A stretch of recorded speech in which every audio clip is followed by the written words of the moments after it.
Welcome back here to RaceSpotTV and iRacing Live as qualifying is currently underway for round number 6 of 12 of season number 3 of the Skip Barber Racing School Championship. Randy Chenowth, Alvin Nieves, Hugo Louis bringing you all the action as always. And Alvin, really kind of a yin and a yang between our last two races. Last week at Summit Point, one of the tightest racetracks in North America, very difficult to make passes happen. You know, even in these little Formula 2000 Skip Barber cars. And now we move to one of the biggest racetracks in South America. That is Interlagos, and there's going to be all sorts of room for these guys today. And not only all sorts of room, if you look at the turns here, they are relatively fast turns here for these cars. So very important for all the drivers here to keep all the momentum as much as possible as they can, even though the track is really wide. That shouldn't really be a problem, but with that said, being wide, that also will be really prone that if you lose just that little bit of momentum going into any of these turns, well, you're gonna have a pack of cars trying to overtake you. Oh, this being the halfway point in the championship, let's look at some of the points. You see right now, currently leading is Johnny Gundy with a combined total of 1,154, quickly followed by Kane Halliburton, who has 1,046. Greg Seitz, Felipe Baird, Gavin Martin, they round out your top 5, where Carlos Herrera-Sainz, Arjan de Vries, Enzo Canta, Alex Ardesana, and Brian Kelly, they round out your top 10. And just to remind you guys, the winner of these championships in season 2, 3, and 4 on iRacing, winner gets themselves a one-day racing school. Top 5 in each at the end of each championship, so season 2, 3, and 4, they get entered into a runoff race, and the winner of that gets a 3-day racing school, Alvin.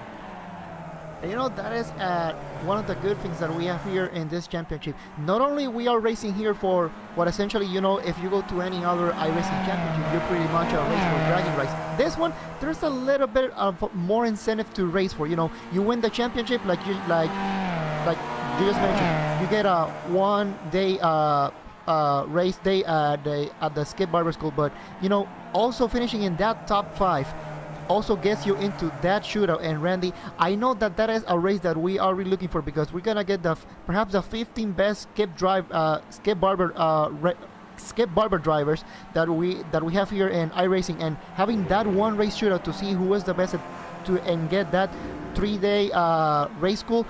I know that pretty much everybody will be gunning to see who is the best. And of course, if you're let's say talent deficient, we'll say, if you complete enough weeks, it's 8 weeks in order to get scored official in a season. Run 8 weeks in the season and your name gets essentially put into a raffle, and you could have your name drawn. And through each of the 3 seasons, 2, 3, and 4, get your name drawn, you can end up with a one-day racing school. So if you're a little on the short side for talent, like some of us, like Alvin, myself, and Hugo, you can still get yourself that racing school. And that's great for us guys at the back of the field, isn't it, Alvin? Yeah, it is. It is absolutely great, you know, that you also get kind of like participation medals of some sorts. Although I really have to question if Hugo really lacks that much talent, considering that he won a championship. Yes, he doesn't race anymore, but come on. He won a championship, but there's now a pit wall named after him at this circuit, as we will allude to in a little bit. But with that, qualifying, let's take a look at the times in just a little bit. Currently, provisional pole sitter is Felipe Baird, and I think everyone actually might have already scored their qualifying time. So with that, let's go down as they're about to take the grid. The qualifying results live for the mid-race of the season, here at Interlagos. Felipe Baird in the 1 comes away with pole by about 0.2 of a second over Carl Dronke. One of the best qualifying performances we've seen from Dronke in the past 2 seasons. Greg Seitz sits 3rd with David Pina Jimenez on the outside of that row number 2. Benny Simonson and Tuan Tron, they make up the 3rd row, with Andrew Precario and Carlos Herrera-Sainz making up row 4. Kane Halliburton and Christian Steele, the IndyCar phenomena, he makes up round 5. Christian Capenga and Carlos Rodriguez Martin make up row number 6, with Jeff Giassi and Justin Smith row number 7. Hakan Grebstead and Ignacio Sanchez row 8, with Brian J. Kelly rounding out the 9th row all by himself. Big track for these cars, Alvin. A lot of draft like we expect to see at these big tracks. What do you think we're going to see today? Not only we're going to see a big draft and pack racing, but if you look at how the cars are green right now, you know, they're really small compared to the track here. So, Randy, do you think that we may see even 4, even 5 wide at one point going into turn number 1? It's certainly possible at a racetrack like this. A lot of room for these little cars. They are quite narrow, but I think a lot of these guys are just going to want a good point stay.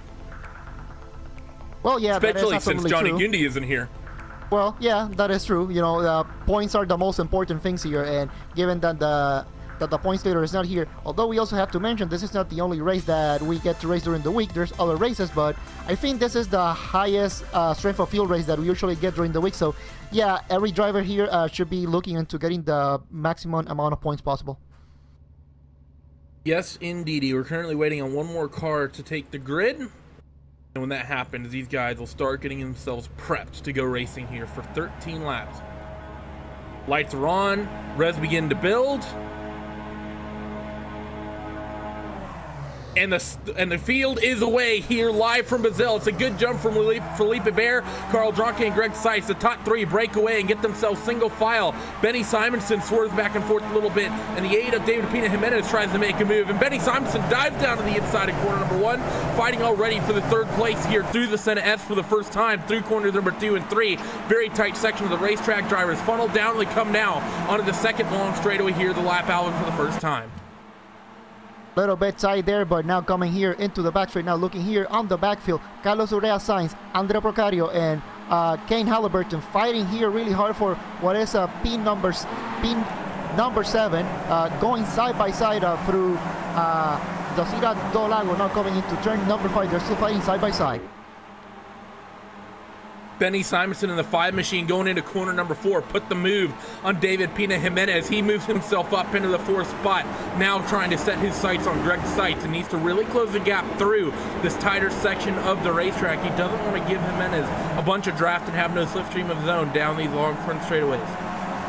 So yeah, through absolutely. the first tight hairpin, the field comes, and Felipe Bear, Alvin, has himself a nice little breakaway. A little bit of a nice breakaway, but Randy, as we have seen, not only I think in this race, but that this is something that we have seen throughout the whole series.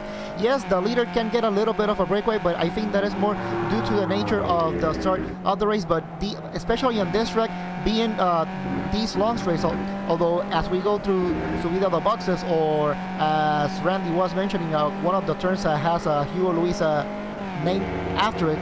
It's not really a straightaway, but you are really going full throttle, and I think this is where the slipstream is going to play a big factor.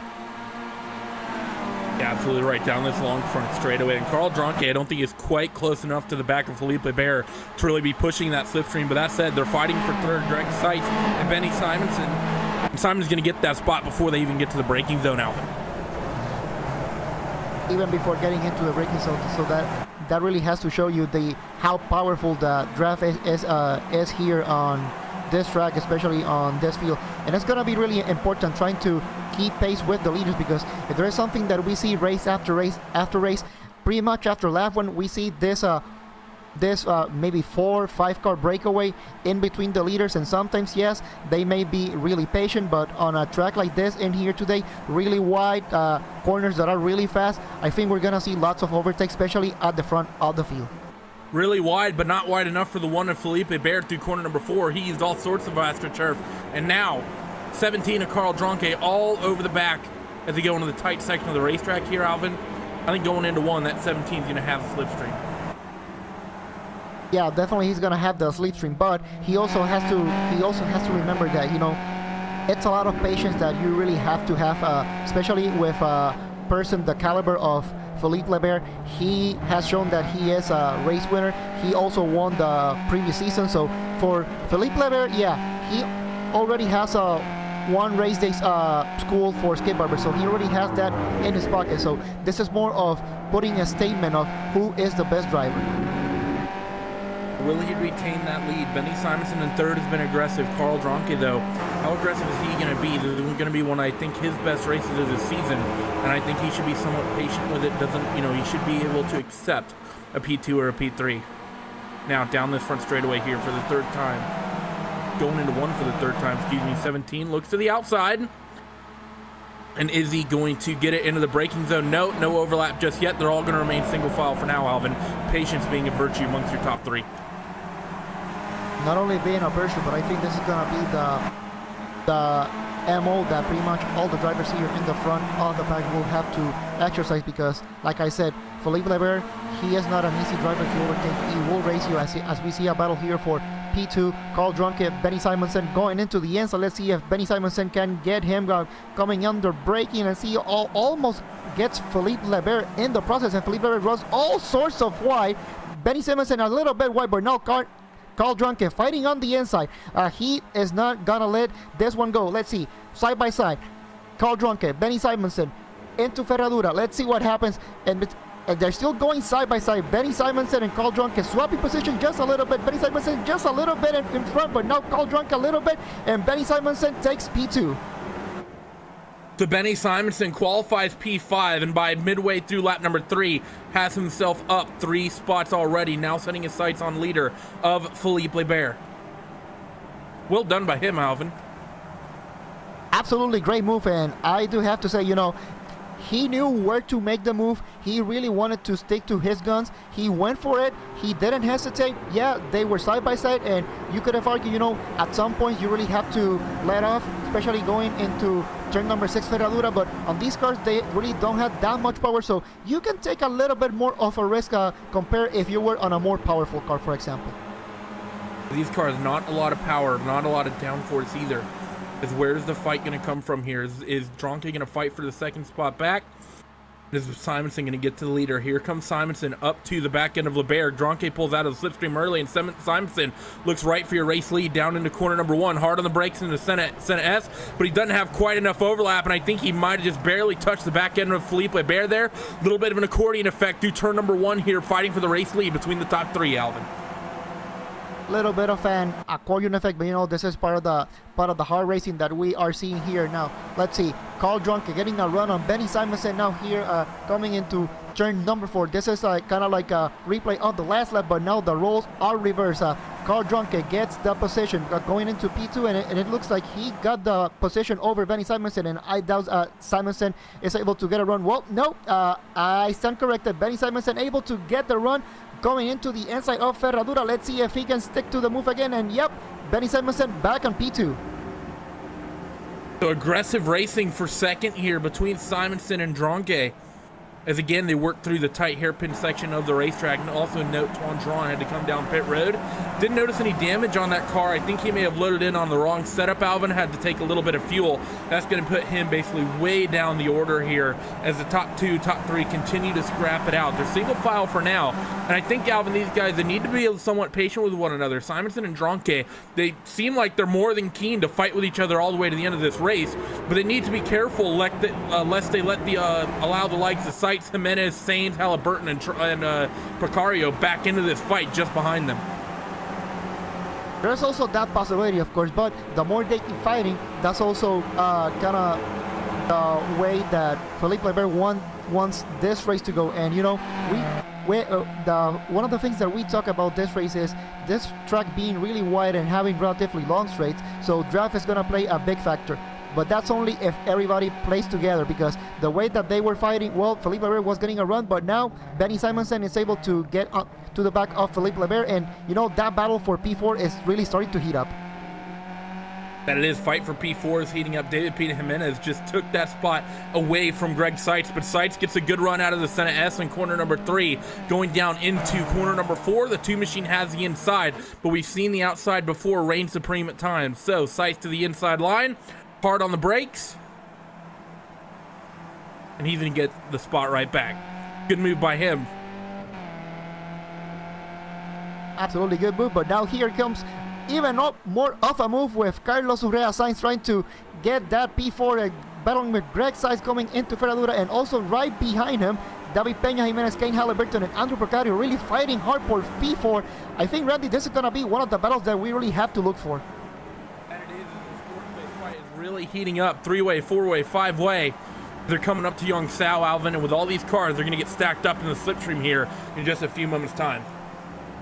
Absolutely, these cars, you know, they are fighting really hard for this, for what is P4, but we also have to remember that they have to exercise just a little bit of patience, because yes, they want to be ahead, but they also have to keep in mind that the top three, Philippe Lebert, Benny Simonsen, Carl Drunken, they are starting to break away. So I could kind of see that, as I said, that Greg Seitz just runs a little bit wide coming out of Junkow, and now Carlos Urrea Sainz coming here on the outside, but not a good enough run. Well, sorry, to the inside, and also David Peña Jimenez coming here into the inside, getting the slipstream, now going side by side with Greg Seitz. Let's see what happens. Coming here into turn number 1, side by side, Greg Seitz, Carlos Urrea Sainz, David Peña Jimenez also looking into it, and it looks like Greg Seitz is able to get that position. But Randy, this fight, this is really starting to heat up, and like I said, they have to. Oh, mistake from Philippe Lebert. Sorry, I'm going to interrupt you here, but Benny Simonsen now fighting with the race leader, Philippe Lebert, and he moves to the front.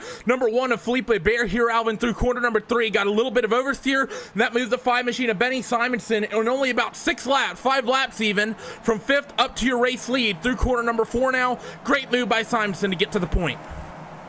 Yeah, absolutely great move there by Benny Simonsen. You know, this is the example that I was talking about, patience. You know, try to ride along. There's really no rush to try to go for the overtake. He pushed Philippe Lebert into a mistake, and now Benny Simonsen into the lead. Let's see if he can steer this ship, or if Philippe Lebert is able to get Benny Simonsen into a mistake. Carl Drunke has also been brought into the mix after that mistake. Both drivers had to check up a little bit. That would have cost them both a little bit of time. So now Philippe Lebert sits in second. Carl Drunke not far back. I think we'll certainly have the slipstream off of Young Sao and down the front straightaway this next time by. Through this left-hander, and here, Alvin, we still have to keep an eye on that fight for 4th in that second pack.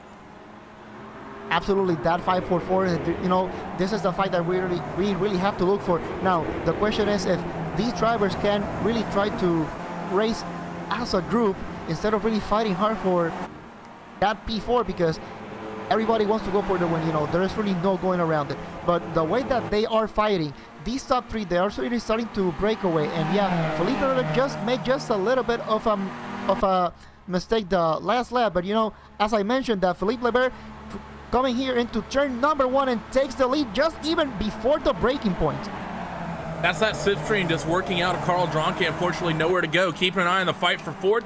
Carlos Urrea Sainz has the spot over Greg Seitz. He's currently defending from Kane Halliburton through corner number 2, and now on the third corner, this long left-hander, which can cause issues in some of the quicker cars. I think these guys should have enough downforce to stay just about flat out all the way through that corner, and Greg Seitz worth the slipstream on the 11. He closes, not going to be close enough to make a move. Fight for the race lead, though. I think Simonsen may be close enough to potentially get that move done, Alvin, but just didn't quite go for it into turn 4 that time. Let's see, though, will he throw it up on the right-hand side into Ferraduro? We've seen him do that a couple times to make a move stick. No, not yet. He's going to stay single file with Lebert.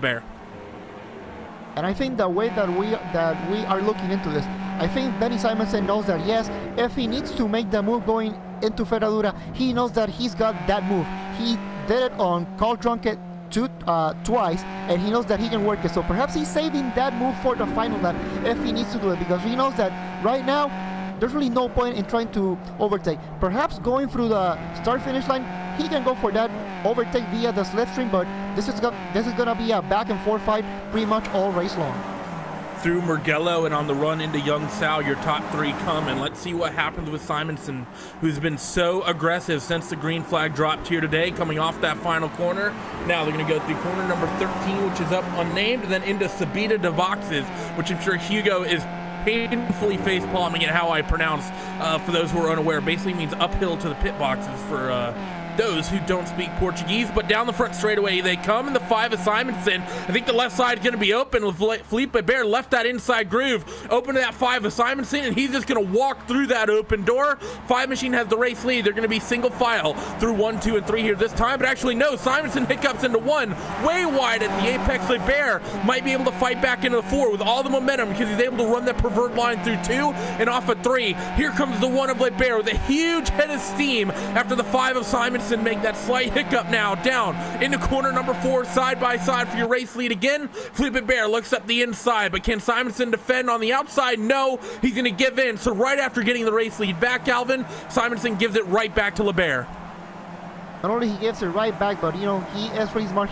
He knows that perhaps going side by side may not be the right the right thing to do. But I said Carl Drunke also takes an advantage going through the outside of Ferradura, but he really doesn't quite make it. So Benny Simonson, you know, he knows that he can make the move, but hey, we got a crash. Greg Seitz just crashed going into Ferradura. Greg Seitz just crashed. Big incident with the two of Greg Seitz. Says, oh my God, they were pushing 4 wide into Ferradura. Well, everyone fighting for that 4th spot. Replay coming up. There were about 4 or 5 cars involved here, Alvin. I think that's just everybody pushing themselves way too hard. The track is wide, but pushing 4 wide into Ferradura, that's always going to end in tears. You know, 4 wide, and Greg Seitz was at the front throughout this whole battle, and so he was kind of like an innocent bystander. And I told you, when are we gonna see 4 wide? I said that we were gonna see 4 wide going into turn 1, but I wasn't expecting it going into Ferradura. I have to be honest.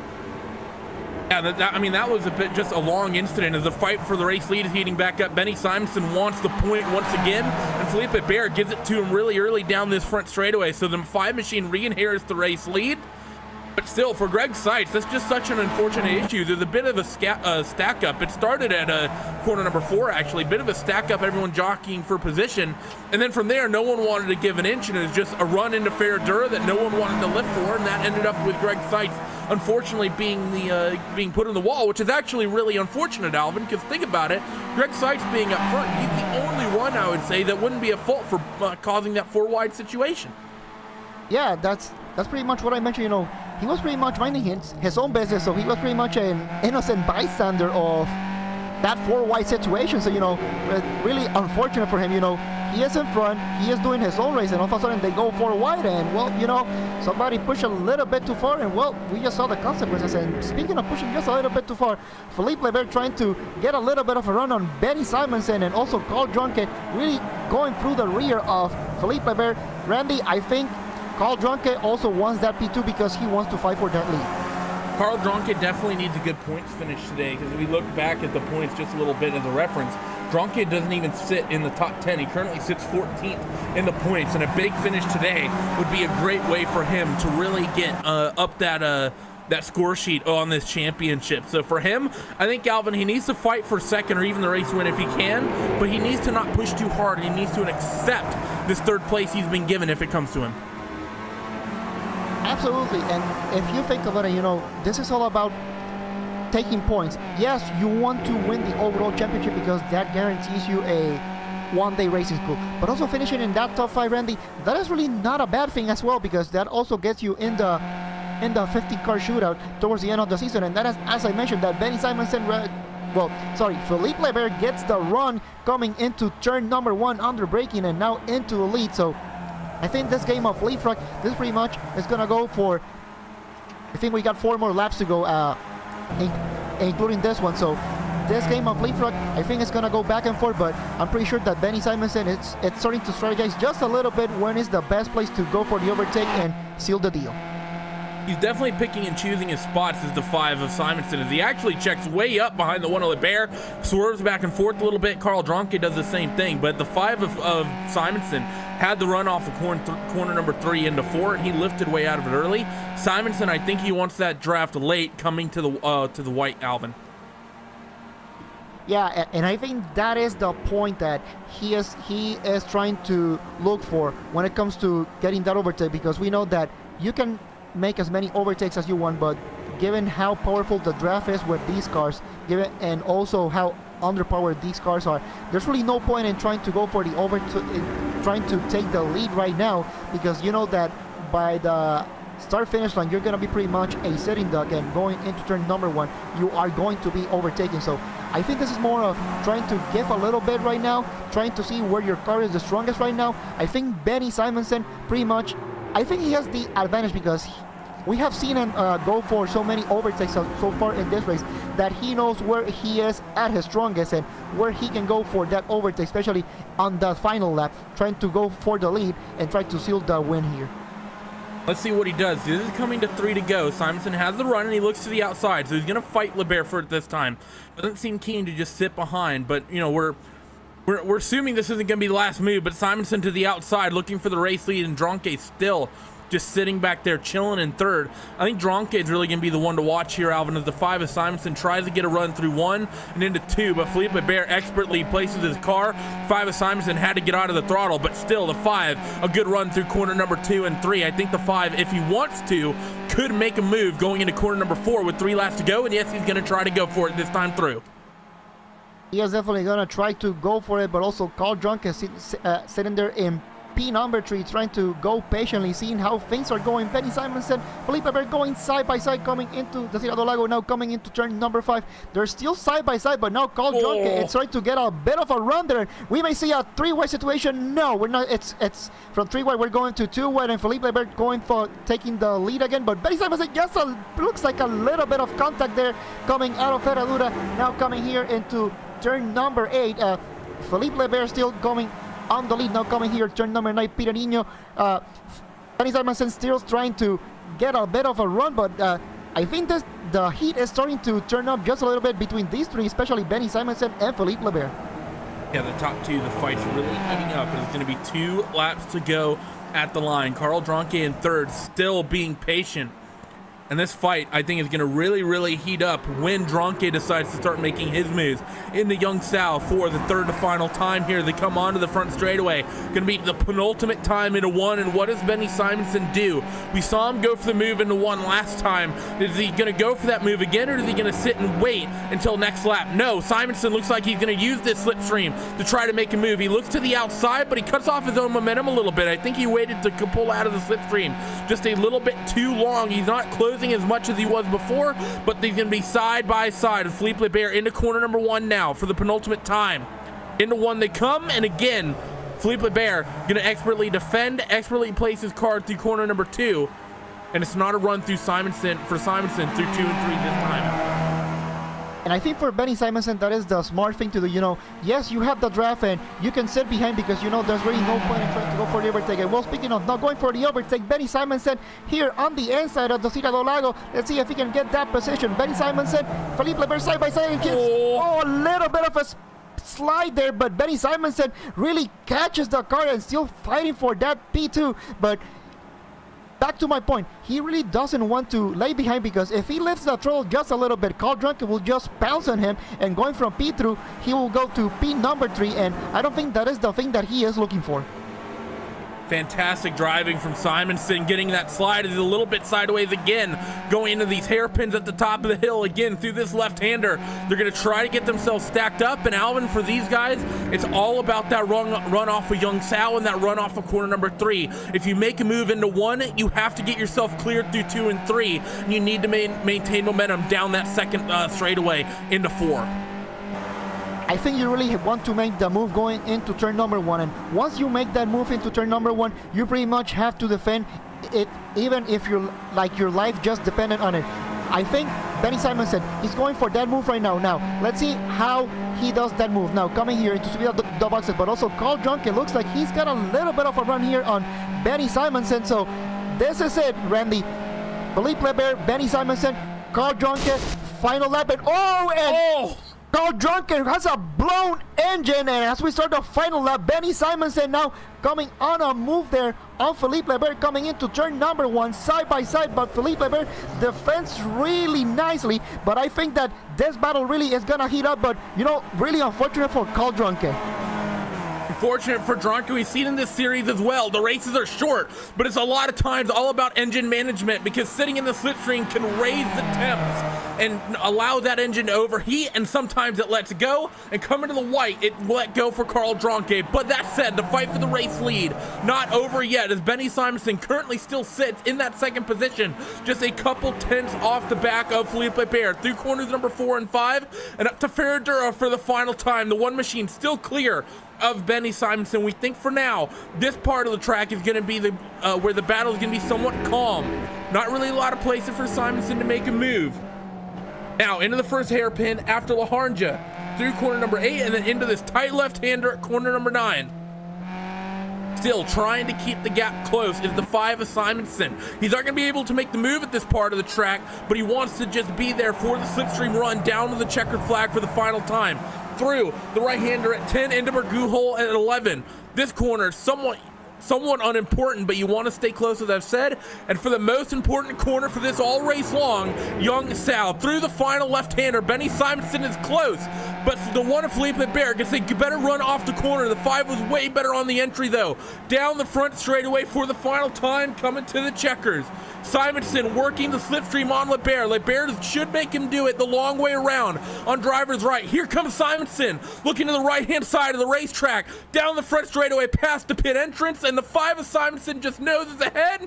And at the line is going to be the 5 of Benny Simonson on the final lap to steal race victory away from Felipe Bear. There's more smoke in the background. That was Andrew Picario. I think we just had a big incident coming off young Sal in that second pack. Yes, we did. Picario and Carlos Sainz. Huge issue coming down near the front straightaway here. Actually, where Mark Webber had a big crash in the WEC, Alvin. Yeah, absolutely. What a great finish that we had in here. You know, this is something that we were talking pretty much all race long. When were you going to make the move? And to me, it seems like Benny Simonson really had the perfect timing that we were talking, you know. So absolutely great race to him. Congratulations. And then all the way to the back of the field, Randy, we had a fantastic race in here today. That it was. We saw a replay of that incident for, I believe that was 3rd out there on the racetrack, may have been 4th. Not sure what happened with that second pack. Kind of lost track, if I'm entirely honest with you. But that 11 and the 15, Alvin, I have to say, Sainz just kind of drove into the back of Picario. Yeah, he absolutely did. I think he was trying to get just a little bit of the slipstream, you know, trying to get just that little bit. But I think he got just a little bit too much. And perhaps he may have thought that on these cars you can bump draft, but unfortunately these cars, they really don't bump draft that well. No, they definitely don't. You can bump draft stock cars at super speedways, and well, you can also bump draft Formula 3 or Formula Renault 2.0s at Monza. We've seen that happen in the real world. But these little Skip Barber cars, that nose is pointy and that rear end isn't flat, don't want to be doing any bump drafting in these cars. We're getting a replay of the win. And now we're going to go down your post-race results live from week number 6, halfway of the 12-week series here on iRacing for the Skip Barber Racing School Championship. Swig of water before we go down the list. And Benny Simonson, I'm looking at the wrong page, comes away with the race win, 0.04 of a second off of Felipe Bear. Carlos Sainz takes 3rd after that questionable move on Picario. Capanga takes 4th, and Kane Halliburton rounds out the top 5. Andrew Picario ends up 6th after that spin, with Justin Smith 7th, Christian Steele 8th, David Pina Jimenez 9th, and Tuan Tron rounds out your top 10. Jeff Giossi 11th, Brian Kelly 12th, Ignacio Sanchez 13th, Hakon Grebstad 14th, Carlos Rodriguez Martin 15th, Carl Dronke 16th, and Greg Seitz finishes 17th, a minute and a half off the leader. Alvin, that race had a bit of everything. Fantastic fights for the win, fantastic fights all the way through, as well as a little bit of drama with some incidents out there on the track. Interlagos was, I would argue, the best race this season thus far. And I think I have to agree with you, Randy. You know, so far from all the races that we've had here on this season, I think this race really didn't disappoint. I think this is what I was expecting when it comes to action all over the field. We even had, you know, one of those unfortunate, you know, you are racing very good all race long. We're talking about Carl Dronke, how he needed to get a good finish, and as he was coming down to the final lap, blown engine. You know, Randy, I think to me that is one of the most heartbreaking moments. You know, you've been doing a good race all race long, and then coming to the final lap, you get a blown engine. If we go to the previous round, we think about Greg Seitz. He also had a blown engine on the final lap. You know, these are the type of things that can really make or break a season for you. That it does. Also important, Greg Seitz had damage from earlier on, so I think that may have what caused his motor to pop later on. But regardless, that is going to do it for us today on RaceSpotTV and iRacing Live. We hope you enjoyed round number 6 of your Skip Barber Racing School Championship. Next week, join us as we're going to go from one big Grand Prix track to another, actually 3 in a row. We're going to have Silverstone next week, and then the week after that, on the week of the 1st of August, we will be at Road America. And if you're not done watching iRacing Live or RaceSpotTV, we got more shows coming this week. This coming weekend, Friday prime time, we have the Blanc Pond GT Sprint Series, bit of the preview at Spa for this weekend. The Blanc Pond GT World Championship Series 6 hours of Spa coming this Saturday. Be there to tune in, watch all the biggest teams, the Inexes, the Cores, the Coandas, duke it out for 6 hours at Spa in the GT3 machinery in the Blancpain GT World Championship. But for now, from Randy Chenowth, from Alvin Nieves, and from Hugo Louis, this has been round number 6 of the Skip Barber Racing School. See you next week.